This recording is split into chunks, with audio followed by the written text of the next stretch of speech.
Hello, my name is Richard Sherman, and I am the author of Never Home, Remembering the Military Heroes Who Never Returned. And I'm a proud contributor to the Navy Memorial Stories of Service program. This segment is titled Untold Stories of Service, which honors our heroes who answered the nation's call and made the ultimate sacrifice. I have the honor to let you know, Madame, that I consent very gladly to authorize you to maintain gratuitously the grave, and to have placed for you, if you so wish, a suitable monument. So wrote Alfred Rouse, a wealthy Belgian farm owner, upon discovering the body of Navy Lieutenant Kenneth MacLeish when he returned to his farm on the day after Christmas in 1918. Kenneth MacLeish was one of 4 children born to Andrew and Martha MacLeish. Andrew had immigrated from Scotland in 1856 and raised his family just north of Chicago in Glencoe, Illinois. Kenneth was born in 1894 and attended the Hotchkiss School in Connecticut and went on to Yale University studying engineering. During his junior year, Kenneth joined the 1st Yale Unit, a group of young aviators. On 24 March 1917, the men of the 1st Yale Unit enlisted together in the newly established Naval Reserve Flying Corps and became what is considered the 1st U.S. Naval Air Reserve Unit. They were immediately sent to Palm Beach, Florida for their first flight training. Upon completion, the Yale boys were sent for further instruction at Huntington Bay, New York, arriving in May 1917.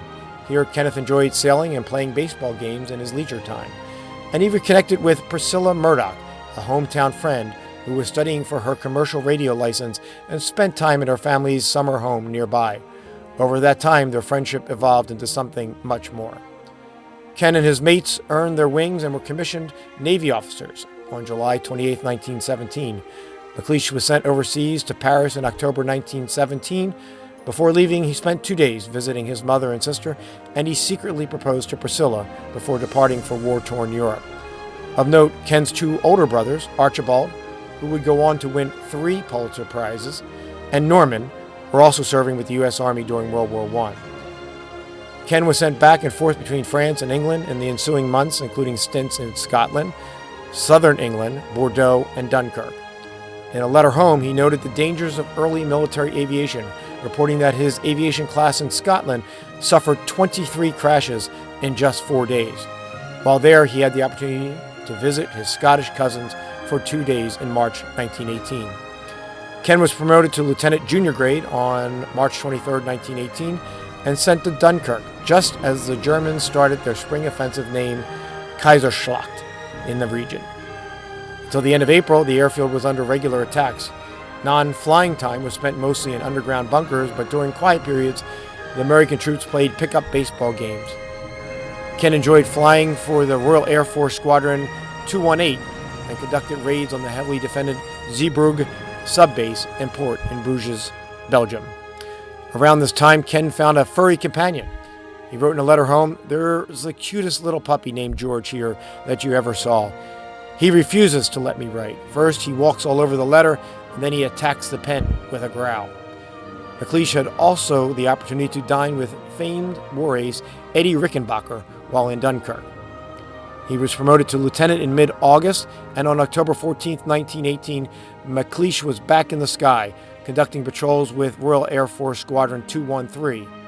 There, he scored his first aerial victory over the skies of Belgium, downing a German Fokker. He joined a second patrol later that day, but sadly never returned. The entry into the squadron flight log says, Lieutenant MacLeish was last seen attacking about 7 Fokkers single-handed. However, no one saw his plane go down. Nothing was known of his whereabouts until Alfred Rouse returned to his farm in Score, Belgium, the day after Christmas and found Ken's body behind the stables.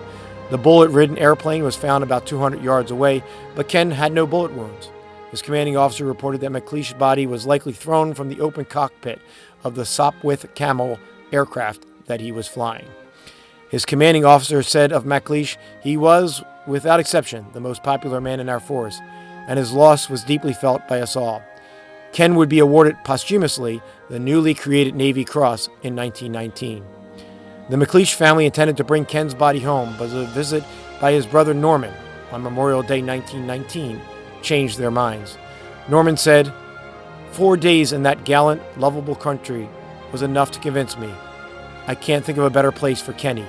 At all events, Kenny won't be forgotten or lost there, and nowhere could he receive more loving care. The 74th man to earn his Navy wings, Kenneth MacLeish rests at Flanders Field American Cemetery in Belgium.